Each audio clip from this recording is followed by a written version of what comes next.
All right, welcome to Taco Time Podcast, where we talk about things like tacos and flesh and blood. So this week on the podcast, we have Mr. Ryan Aldridge and Josh Myers. Introduce yourselves, please. Hello, I'm Ryan Aldridge. I play a lot of Flesh and Blood, mainly Assassin and Warrior right now, and I eat tacos. Nice. How's it going? Josh Myers, also known as AppsCaramel. You've seen me on the web a bunch for sure. I do a lot of collecting with gold foils. I'm a player, do a lot of post-production things, and you'll see me around the community definitely. I also enjoy tacos. It's a SoCal thing for sure. I We all have that in am. common. I am Anthony Zakella. Some of you might know me as Del Taco. So this week, what I really wanted to get into is some of the speculation about buyouts, about whales, about what it probably is. So what do you guys think? You think people are buying stuff out like crazy? Do you think it's whales? What's happening? What's happening in the world? I think there's just a lot of market demand that people aren't accounting for. If you look at you can look at the prices, you can see card movement, things like that. There is some suspicious things that are happening, mainly with Monarch specifically. Mm-hmm. That was a big issue. But if you look at general cards and just card availability, it's just slow accumulation over time. It's not necessarily a buyout. It's just people picking up the cards that they want and need to play with. Sure. And that's just my opinion on it. I we have a whole new region that just got access to Flesh and Blood, Japan. So they are, in fact, buying cards from other regions like U.S. and Australia, Yeah. and sending those cards over to Japan because they don't have any distribution right now. They don't have access to product. They don't really have access to anything in their own region. So Yeah. I noticed some people were posting pictures on Twitter of like card shops, and I feel really, really bad for the Japanese players because they're getting taxed, man. Super taxed. We're getting taxed for sure. Yeah, super taxed. But they're paying prices, right? Like the shop wouldn't sell if it's not sell. Wouldn't put that product out if it's not selling. So it has to be selling. I've been seeing actually more Japanese content creators pop up on my feed, like booster box opening people and stuff like that. Mm-hmm. So it seems like a very popular product people are interested in. It's going to be interesting how they deliver it to that market because I know there's some regions of the world that have taboos on certain art, and I know the art in Flesh and Blood is definitely very realistic and gruesome sometimes. Mm-hmm. And this out set being a new set like that, it'd be interesting how the market responds over there, how much they like that kind of art. It's kind of funny to think about that though, because like Japanese art can be pretty rowdy, right? Like, if you look at One Piece or like different kind of rowdy. It's a different kind of rowdy, but it's still rowdy, that, right? Yeah. So that's an interesting point as well. Yeah, so I think that one of the things I was really thinking about is the interesting thing about Flesh and Blood is we're a small game relatively to everything else, right? Like even relative to like One Piece, I think there's way less of us just because One Piece has that crazy player base, like it has the IP, fandom, right? So, the IP, yeah. IP. It's huge. IP. So what I was thinking about the other day is like a lot of us know each other, or like a lot of us know somebody that knows somebody. You know what I mean? So we don't really buy things on TCG Player. Like I would say 10% of the sales of Flesh and Blood stuff comes from TCG Player. Most of it's like, yo, Josh, I need this. You got it? He's like, yeah, I'll send it to you. Yo, Ryan, you got this? Yeah, I'll see you on Thursday. I'll drop it off, right? And then we also have the Facebook Marketplace, which is like can be shady, but there's also a lot of people on there that sell cards all the time that are trusted, you know? Yeah. And you can avoid the TCG Player tax, you can avoid the eBay tax, so why wouldn't you just buy it from people you know and trust, you know? So no, exactly. I mean, it kind of skews the sales too, right? That's what I'm saying. Because there is a lot of movement in the market. It's just not all on TCG Player. It's not all on actual websites that are reporting sales data. Yeah. I'm sure that if you know someone with a large collection, I'm sure they had someone reach out from Japan to buy that collection. I know multiple people who have been reached out to to buy additional cards that they needed. So it's a player's game right now, and it is a collector's game too, because right now we're small enough to where you can accumulate a lot of collector pieces for relatively cheap. That's true. And I'm sure that this game will not stay small for very much longer. Yeah, I don't think so, the way the market's trending. Definitely not. And it's interesting you say that they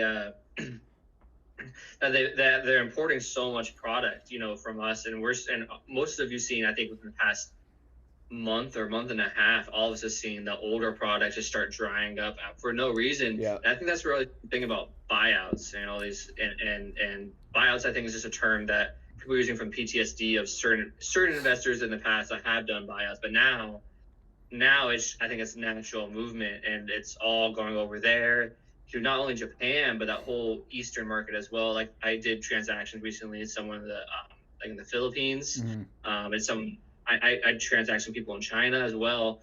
But you're seeing a lot more of that product shift there and becoming a really popular product there. Yeah. I know my friend Tyler, who has a YouTube channel too. His name's Gammy TCG.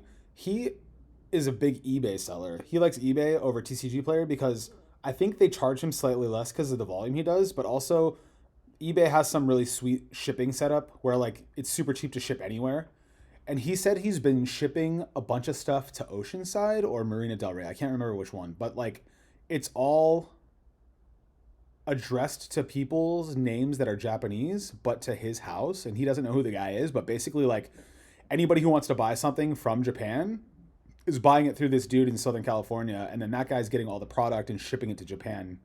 So I don't know if he has like a connection to an LGS or what's happening with that, but people like that often don't. I know a lot of whales. I've interacted with a lot of whales, or people who do not necessarily whales, or people as like spend a lot of money, people who do a lot of high volume transactions. Sure.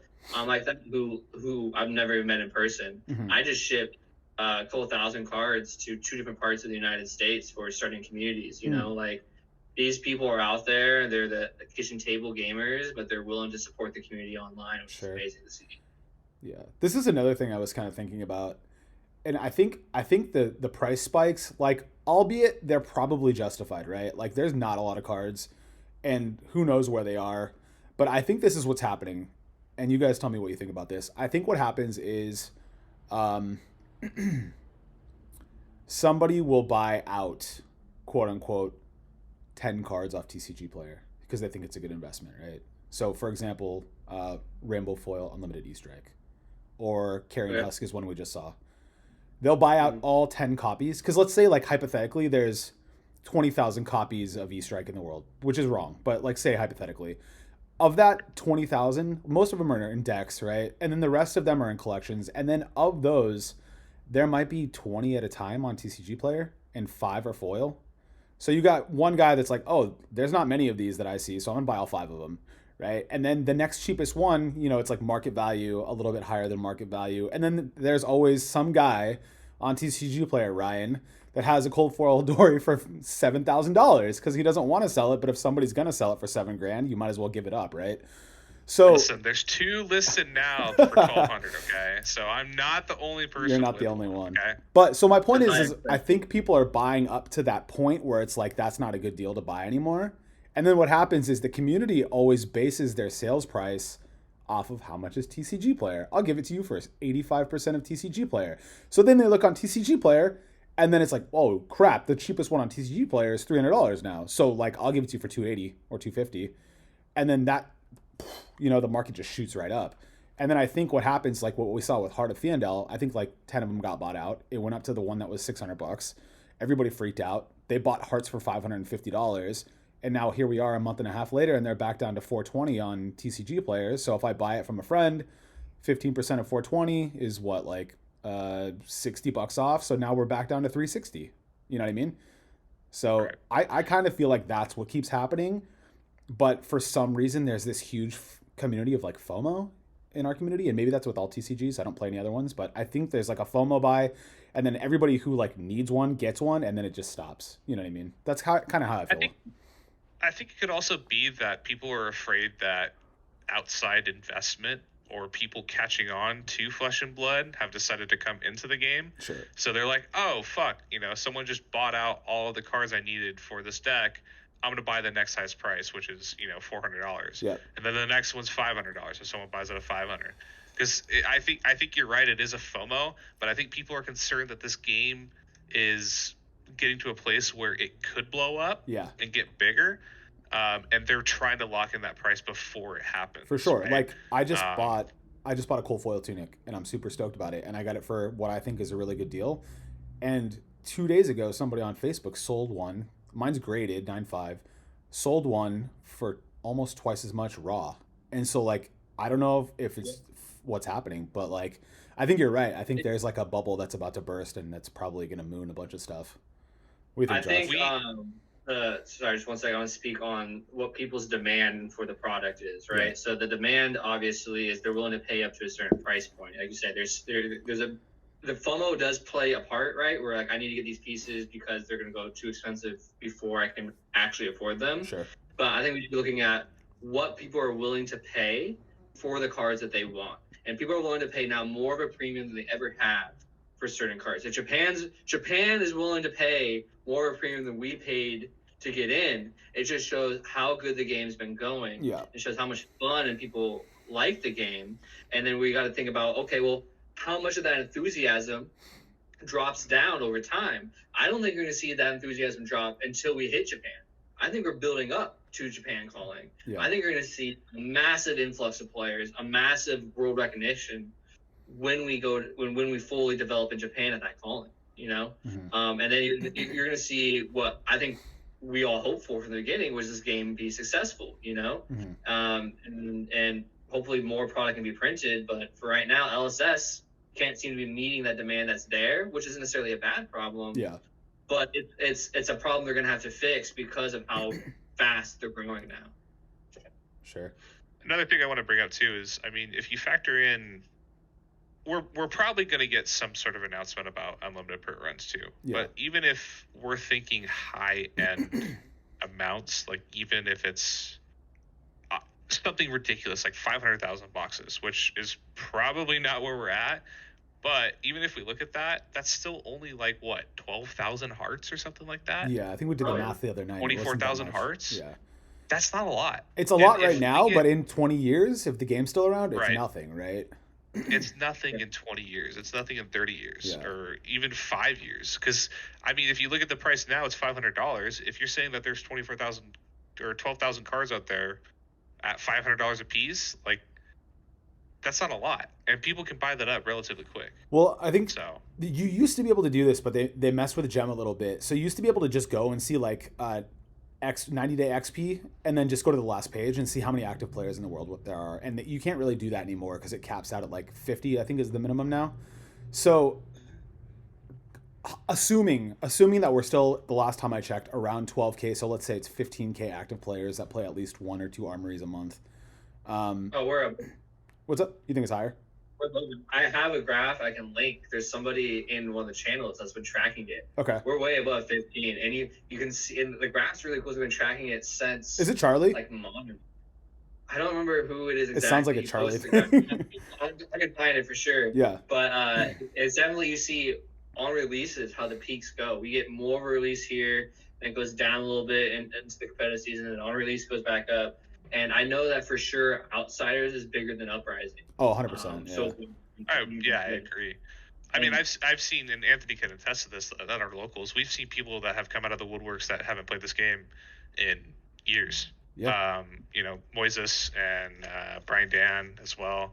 A couple other people too, like just locals that have just not played the game, who are suddenly have a reignited passion for it. You know what's interesting too is lately we've been doing some drafting, obviously, right? Because we have a new draft set for armories.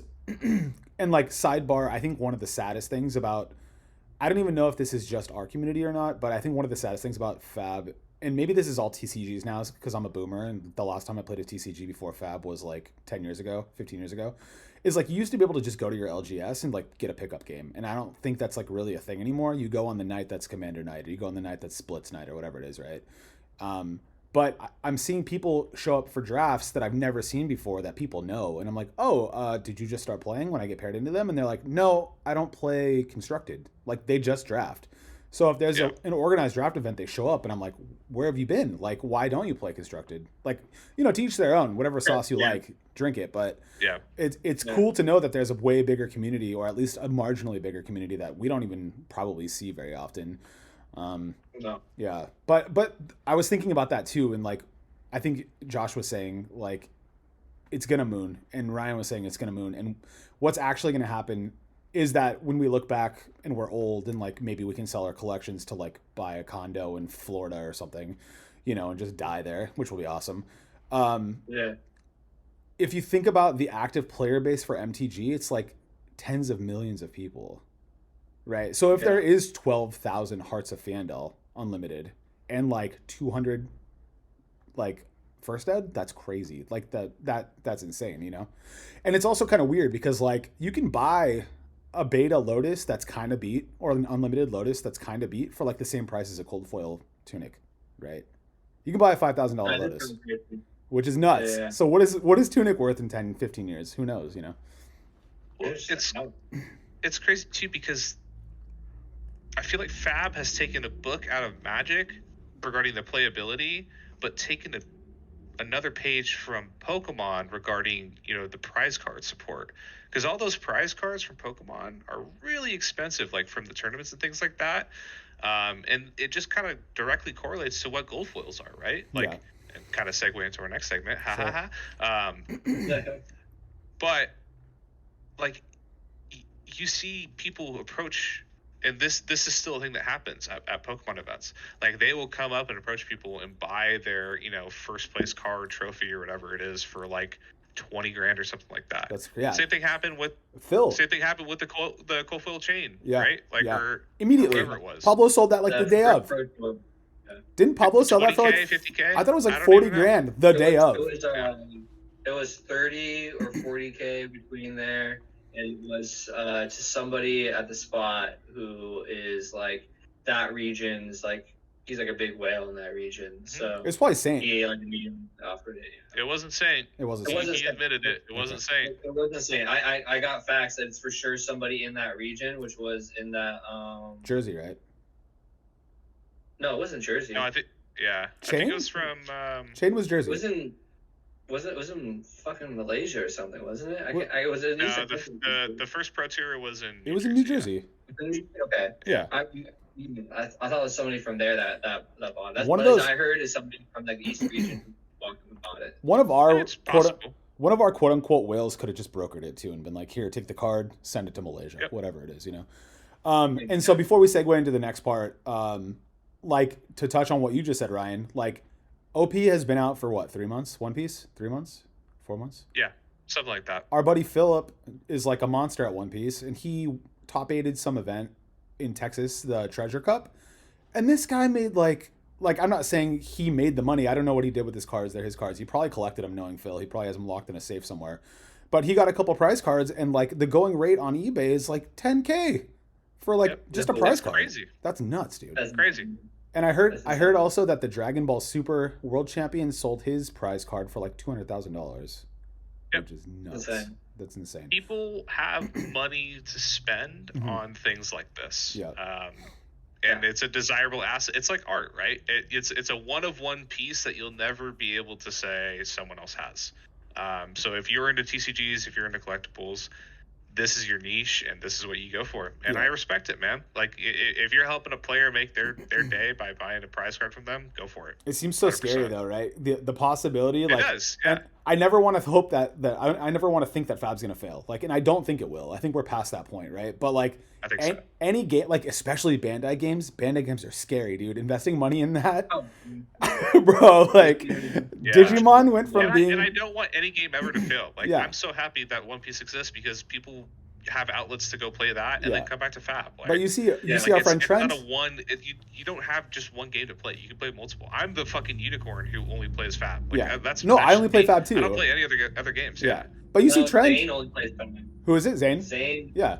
Zane had never played a TCG before Fab. Mm-hmm. That's me, dude. Yeah. 100%. I have first one. Yeah. And, I hadn't played anything since Magic, and that was in 2003 that I quit. But our friend Trent, he collects dead games. That's his thing. He's like, yo, you guys want to play?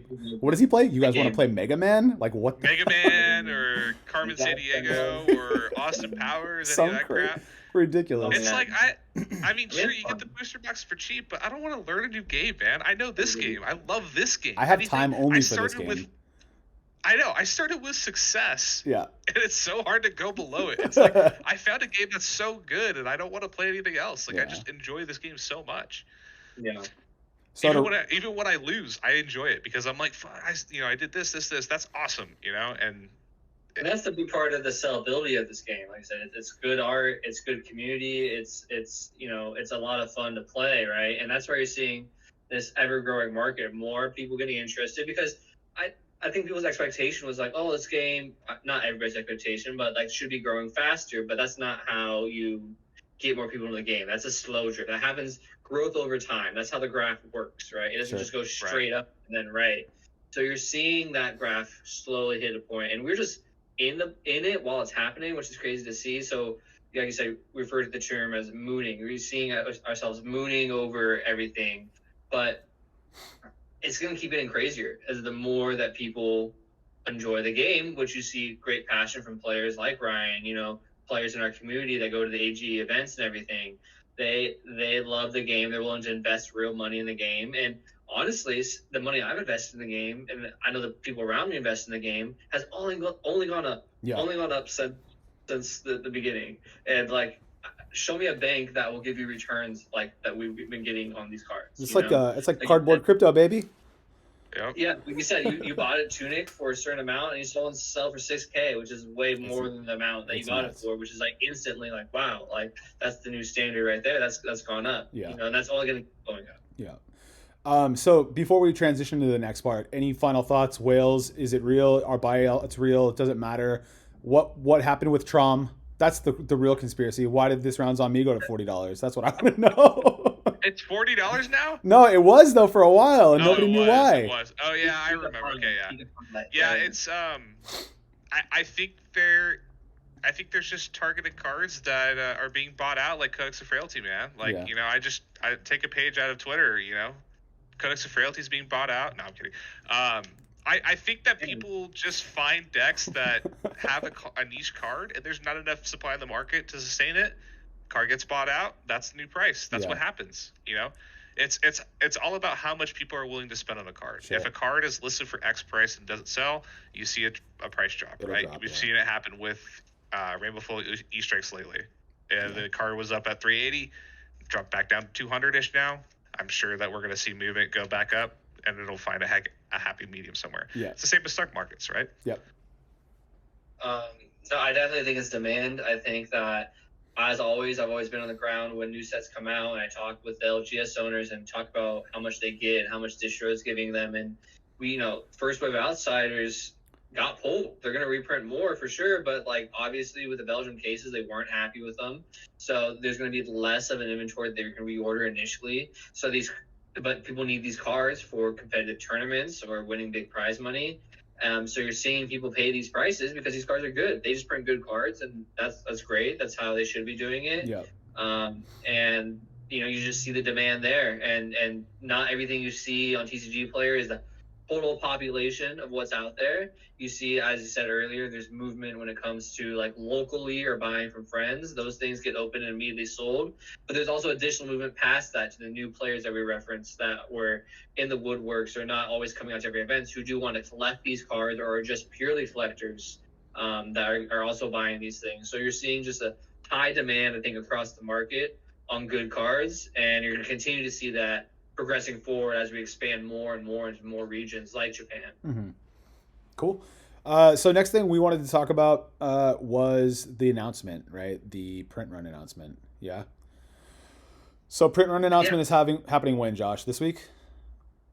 It was this week. Technically, I think it's like next week, right? Tuesday? It starts next week. I think it's Thursday. Yeah. Okay. Yeah, it's next week for sure. They're going to be announcing tons of print runs on older first edition things, confirming some numbers instead of speculation. And more importantly, I think the most exciting one is announcing print runs of how many, not print runs, how many they have, I'm assuming, distributed of the gold foils. I'm sure they have, I know for a fact that they send gold foils to like grading companies to like test out and see things. So they've printed tons of them, but like how many they have printed so far, you know? So we know for how sure. many in circulation. Yeah. How correct? That's the word. So we know for sure that LSS is not afraid to throw $1 million worth of gold foil tunics into a shredder, right? We know that's a thing. So it doesn't even matter how many they printed because they're only going to give out what they're going to give out, and then they're just going to be gone. Yeah. Well, and then at the end of the day, it's just cardboard, right? It's just cardboard. It's special because it's gold, but they're just printing cardboard. Yeah. So they want to take the best looking cards, throw them out there. They always print extra. It's just a thing that happens. I don't know why people were so bent out of shape about it. Yeah. So I think that it's safe to say that there's two things to talk about here. The first thing is the gold foil thing. And I know Josh is stoked about the gold foil thing because I think his gold foils are worth more than my house probably.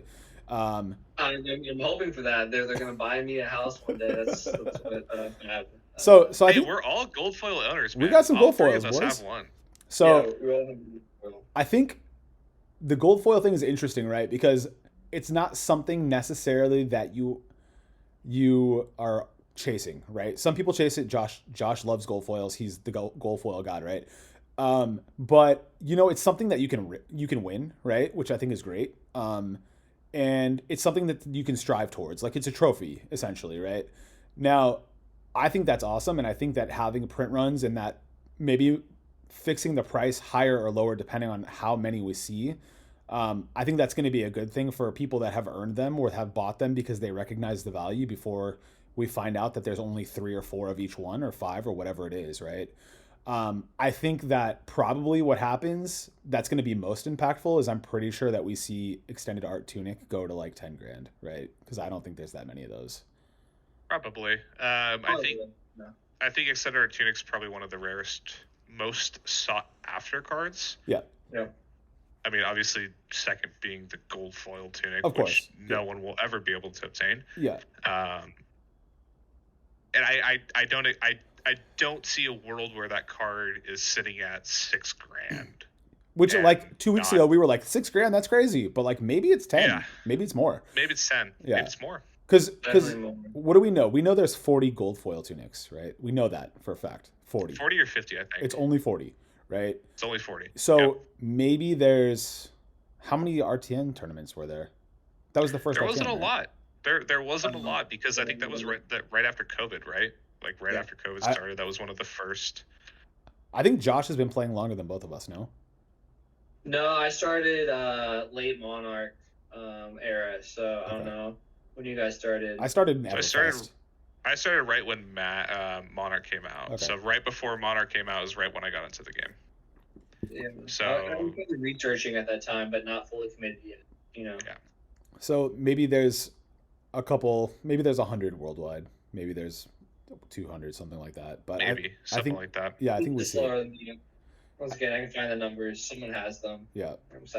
Well, we're gonna find out in a week anyway, so we'll find out. Yeah. But that's true. And also, skull cap, gold skull cap was a battle hardened. Battle hardened. I would say that's probably under 20, maybe 30. Well, currently I'm listed for 7,000. Well, look at Providence, extended art gold foil Providence. There's like 4 or 5. It's like only battle hardens. That card's and it comes graded PCG 9.5. It comes that way. It's not like you don't get it in like a top loader, like you get it in a slab. That card has to be worth 20 grand, right? Well, your friend has one, right? Yeah. So we know somebody that has one, and I think that he got offered 20 grand. So that's where my basis is coming from. If that's what people willing to pay for it, then yeah. Yeah. I mean, so that's crazy. The other thing that I think that I was kind of like losing my mind over the other day was the print runs of Unlimited, which like, of course, they're going to come out eventually, and I think they need to come out. But I worried, and I still worry this, and we talked, Ryan and I talked about it a little bit, but I worry that what's going to happen is that we can see that Brazil's getting product, right, officially or unofficially. I know there's people like there's Fab Chile, like there's no support in Chile, like they're just getting product from other places. Mexico plays, but they don't have distribution. Japan's playing, I don't think they have distribution, and they don't have none of those countries. Well, Brazil doesn't have Portuguese. Japan has outsiders now. Do they? Okay. I don't think they have any other sets. It's not in Japanese though, right? It's English. Yeah. Okay. No, it's English. Yeah, it's English. So you have these little communities. But there are versions of outsiders that are printed in other languages. Okay. I believe. Yeah, that's true. That's true. So all 4, right? So we have Spanish, French, German, Italian, and English. Yeah, I've seen French Marvel Codex. Spanish Marvel Codexes. They look really good. Looks so good, dude. So what I'm worried about with that is, and like maybe this is right, maybe it's wrong. You guys tell me what you think. What I'm worried about with that is that you're gonna get the print runs. The print runs, and you can say like, okay, we know that Rainbow Foil U-Strike is a case hit, right? Or we know that a Rainbow Way Foil harder to pull. Majestic is a case hit. Yeah. So and there's Yeah, 10 it's way Majestics, harder. so you get Sorry, side tangent. yeah. The fact that Rainbow Foil Majestics are so cheap right now at $30 a piece is ridiculous to me. Some because of them, you're getting one of those a case. It's insane. There is a limited supply and people don't realize it. And we saw a slight uptick recently to $30, but I think that they're going to blow past that price in the future. Yeah, I agree. So basically, my fear is this, and I get the argument like just buy whiteboarder, buy history pack, whatever, right? That's fine.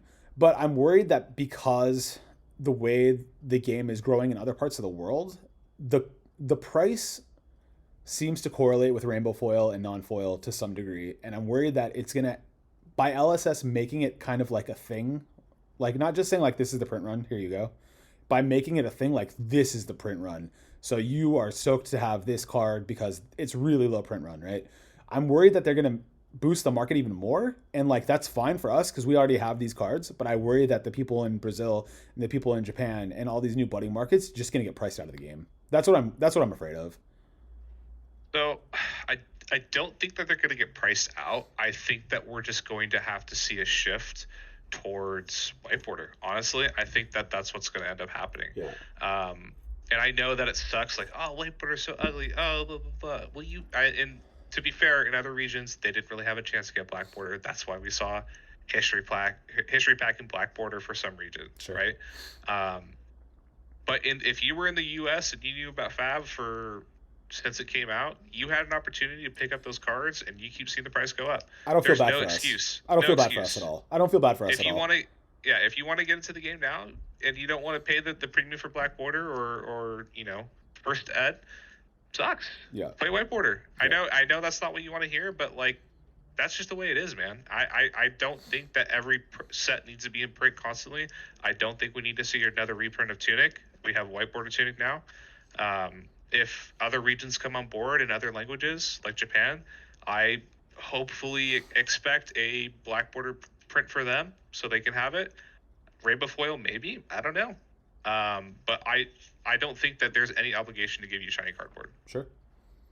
I think that's definitely true for shiny cardboard. Like, I think you're going to see your premium on shiny cardboard go up. Obviously with E-Strike being an example of unlimited almost hitting 300, plus. That's definitely going to continue that path of going up and up.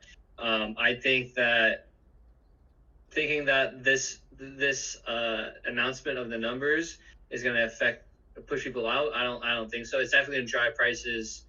Prices are going to fluctuate real hard after this announcement, but It's not going to turn people out because LSS can always print more cards if they want to and not shiny. More things like black border for specialties and regions, more exclusive things like you're seeing for the sigils, the sigil of solaces that are coming out promos for certain regions that incorporate people who want to come to events where they would have products that they could sell to them to get them in. You're seeing a huge uptick in history pack going up right now. Everyone's loving that product. Everyone says it's a great product. So if they continue to introduce more products like that, things that are just general reprints of things that are special to a region and that will help those players get into the game, which we've seen them willing to do, before in the past, then I think we'll be fine. I think they know how to supplement their product to those regions. Great. I think their problem right now, though, is within the production process of it is, seeing with the printer things that happened last set, getting that nailed down really in order to get that product out there. Yeah. But I think they have the ideas in their head, product they need to play relevantly. What do you guys think about the paper packs? I like them. Not from like an environmental standpoint, but for like cards. They got glitter. They do got glitter. They got glitter. Have you guys noticed more damaged cards since they started doing paper packs? For me personally, no. I haven't pulled a single damaged card. There was one pulled at our local shop on release. It was the cold foil Vambrace, which had a little bit of damage on it. Yeah. So pretty shitty that happens. But at the end of the day, I think that LSS doing paper packs is something in the right direction. And I honestly like it. I like it a lot more. I feel less shitty about throwing away all this fucking cardboard that I open. It also like is way more fun to open for some reason. Yeah, like I handed packs off to one of my Yu-Gi-Oh friends. He's like, "Oh, these feel really good. Like these are fun to open." Yeah. And I'm like, "Yeah, it's nice." And when you go back to other sets, you open the plastic packs, it doesn't feel as good. Yeah. To be honest. The glue on those things are so hard to open. It's like you're ripping it. I don't want to damage the card. Yeah. I think damage, no matter what, is going to happen to the card, whether you have a paper pack or a plastic pack, within some shape or form, right? And I think, honestly, if there's more damage to the cards, as long as it's not, like, completely consistently widespread where you're getting, like, every card in the pack is damaged, which it hasn't been. Some cards might get more damage. That's great because, it's harder to pull a more near mint copy. And people in Fab really don't know what near mint is. You talk to anybody who buys online, like, you'll see some scuffs here and there. Yeah. So pulling a near mint is supposed to be really hard and impressive. If everyone's getting 9.5s, 10 cards out of packs all the time, then it kind of takes away the pristineness of it, So something I was thinking about was the reason I brought that up is because at the pre-release, I pulled like a bunch of damaged cards and like but it's hard to tell, right? So my first thought is like, oh, the paper packs are damaging the cards. That's probably not the case. Like, has anybody ever seen a 10 graded Fab card? No, right? No, I think there's a non-foil one that was graded in like Australia or something. And we're talking like a PCG or BGS 10, not like a PSA 10. Yeah, no, it was a PCG. Okay. I mean, PSA gives 10s out pretty liberally. Leniently now, I guess is the right word to say. Nothing against PSA. I like their grades. I like their grading company. Yeah. But Flesh and Blood is definitely a PCG or BGS type grading game, it seems like, and you don't really see a lot of 10s from those grading companies. Yeah. I think there's maybe a handful, and I don't think we've ever seen a black label card. Never. And if it was like some generic like chaff card that was like at its like random comment or some shit that just got thrown in the pack. I don't think I've seen any. Josh, have you seen any? Yeah, I have, and it's really funny because the only time I've seen grades on PCG that high was when Matt Rogers was playing on stream in the Pro Tour. So he had old him like with slabs, and I remember like his slabs were like crazy high. I'm pretty sure he had 10. That's like the only time I've seen. That's suspicious. It's funny. Hey, Matt, nothing against you, dude. We love you, Matt. No correlation at all. Yeah, he's blinged out. I understand. He has the eye for it. He can pull out that giant thing and look at the card and make sure he's getting the right one. Yeah. I will say this: the damage adds personality. You look at a card that's pristine, sure, that's fine. But if there's a corner chipped or a corner bent, that adds personality to the card, man. I think my favorite one I've seen is Fluke. Fluke did he graded an Eye of Ophidia that was like, there was a shop in Auckland that got hit with like a tsunami or something. Oh, the water damage. And it was water damaged and it got graded like a 5. It was like centering 9.5, corners 9.5, but like the whole surface was just like herpes. I don't know, man. Just water damage.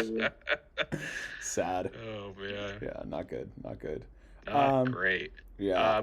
Let's talk about gold foils. I think that it's something that we briefly touched on, but I think it's going to be interesting to see what happens with the announcement next week.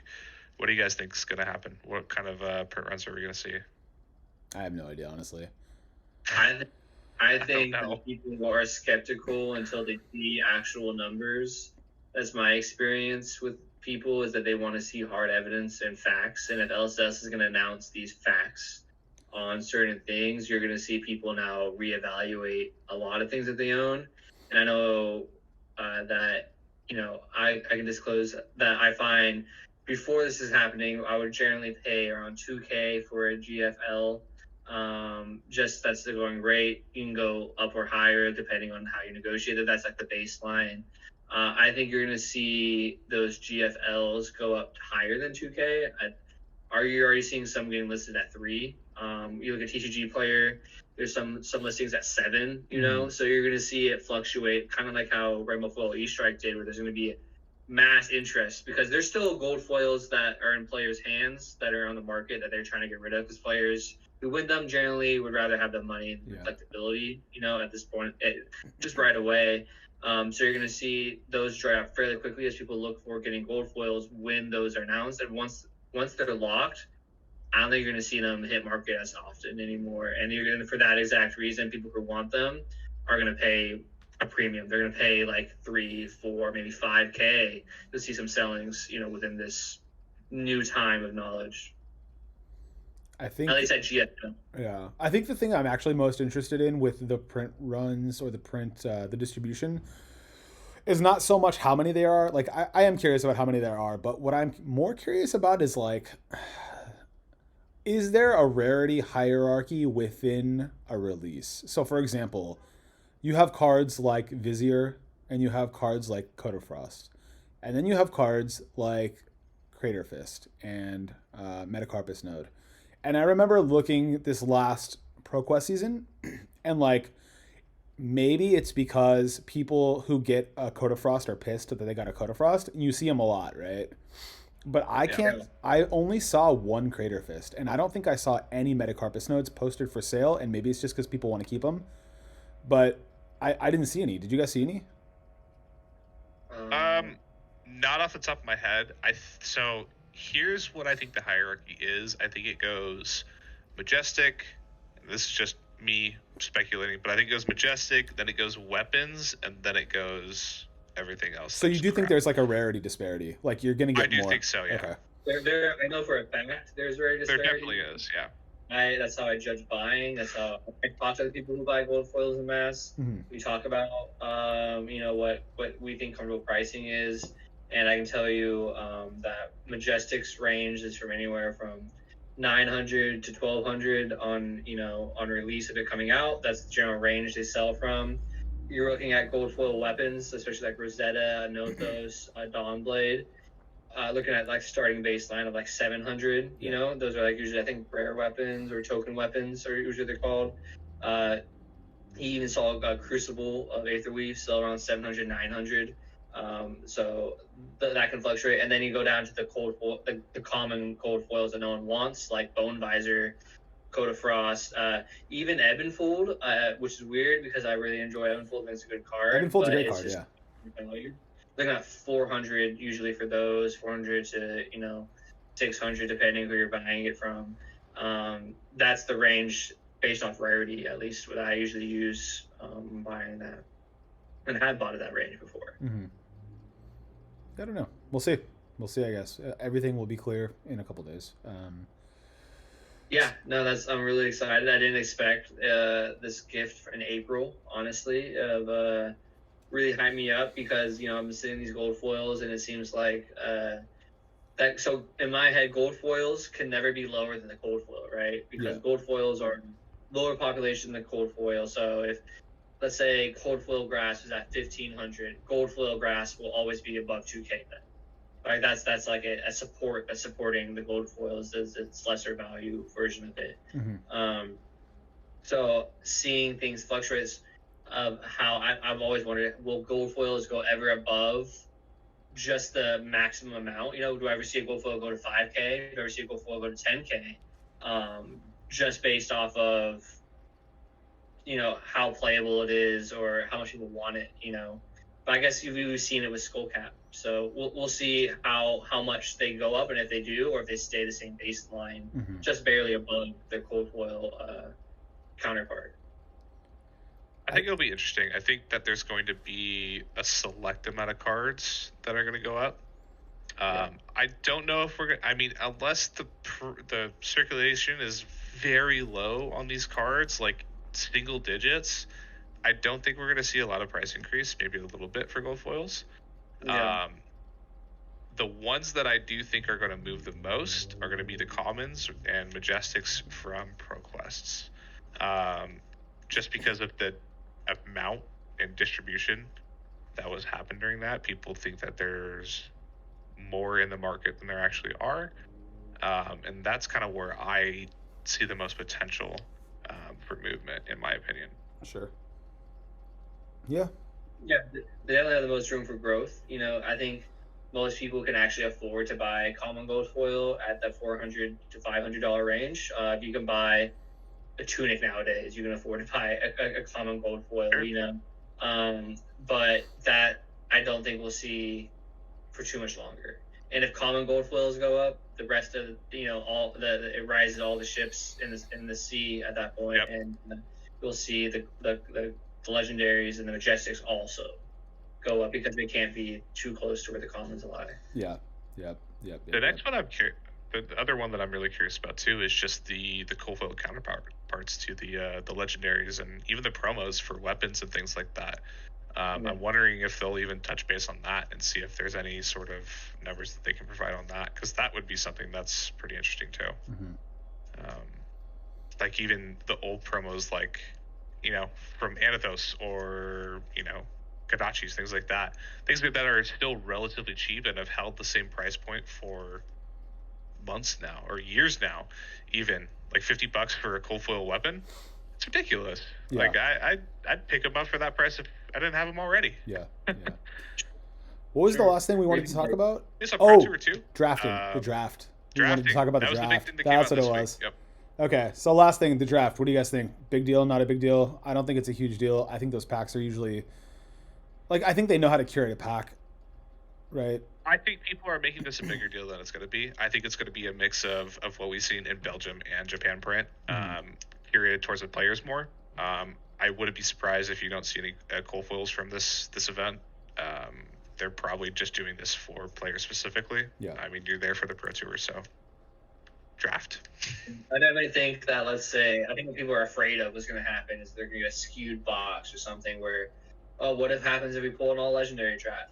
I think they open the packs beforehand. They have to stamp all of them. I think they check all the packs. I don't think you're going to see anything crazy. I think people are blowing this out of proportion. It's never been crack a pack and open it up, right? It's been like this isn't a plastic thing that's got a bunch of stamps on it and everybody knows. Right. So let's say 300 people at Pro Tour. So let's say 600 because it's 2 days of draft. Let's say 450 because people are going to drop. So 450 draft sets. That's 1,350. How many?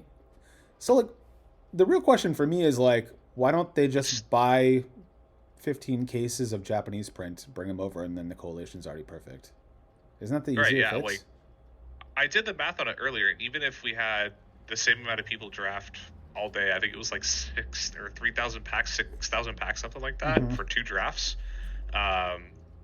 So I don't really know why they want to do that, but again, I don't think it's going to be an issue. I think people are blowing this out of proportion. They check the packs beforehand. If they see anything fishy, they'll probably just take that product and open something else. Yeah. I'm sure that they'll bring extra product. There's no way they won't. Oh yeah, they will. Yeah, I don't think it's going to be an issue. I just don't see why they want to do all that labor when they could just bring over a couple cases from APAC and just run it that way. It seems way easier to me, but I'm not LSS. I don't know. I think it's a combination of people in the U.S. have been drafting this product and are used to this product, and having to source print runs from a different region are probably a little bit more challenging. Sure. I think we can all agree on. So practicing with a different draft pack and making something somewhere in the middle, I guess, is what they're trying to go for. Sure. Again, I don't really know. I think they just want to announce it and let everyone know, hey, this is what we're doing. Just use your normal drafting techniques and you'll be okay. Yeah. And I know that pissed off some people, but again, if you're good at playing draft, then I think you'll do fine. I don't think there's anything to worry about. Just keep practicing your drafting. Yeah. Keep doing it. And I think it'll turn out fine. Again, if we see something crazy come out, then it's something to address then. But until then, we don't really have much to talk about. Yeah, I agree. I definitely think it's an easier solution than people are giving LSS credit to, and LSS doesn't need to respond to every bit of drama or news that they think, that as LSS, they take their time. They need to be careful because if they slip up too hard or respond too fast, then it could cause more problems and not help, and it's going to waste the time that was spent to solve that solution. So I think LSS knows what they're doing now. They've been, through this community enough to know that our community's passionate, our community's loud, and they'll say when they're concerned about things because they care about the overall experience, and they'll listen, and they'll create their own solution within in-house, test it, and then come back to the community and be like, hey, this is how we're gonna do it. Like a week before Pro Tour, obviously. Like, this is how we're gonna do it. Don't worry, this is all fine. Come hang out, have fun. You know, and that's how it usually goes every major. Yeah, I think it's gonna be fine. Yeah, I mean, we could just point to how they handled the print run fiasco for the God boxes, right? Like, I think that's a perfect example of how they handled the PR situation in a positive light. And they took their time to gather the data before releasing any sort of crazy information. Made sure they had everything right, and then released it to the public. I don't think that this is something to react about. I think that they're just getting this out of the way in case people are like, why does my pack look weird? Why is this different correlation than what it usually is? Yeah. So I think also it's important to remember that, like, I don't know if this is a fab thing, but we're like a pretty bitchy community on Twitter. Like, a lot of people just complain. And like, I'm guilty of it. Like, sometimes we just complain about stuff, you know? Like, maybe that's what it is. Maybe it's like 6 people that are just pissed. I don't know. It could be. People are just loud, you know, and that's what Twitter's for. I don't think you get on Twitter to be like positive about things, right? Like, you get on Twitter just to either flex, or you're just complaining about something, and that's kind of like the diary of what Twitter is, in my opinion. I was raging one time on Twitter, and Josh sent me a DM, and he's like, "Chill, baby, be cool." I was like, you don't need to be telling all your thoughts out on Twitter. Oh, like, man, like, that's what the DMs are for, dude. No, you know what though? I get bored at work sometimes, and I just be saying stuff. Like, that's just what it is. Sometimes I'm just talking because I'm bored.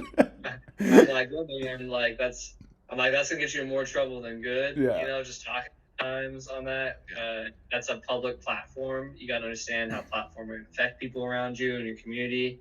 So you got to kind of use it as a tool for good, but as it being a tool, you can also injure yourself if you're not using it in the correct capacity.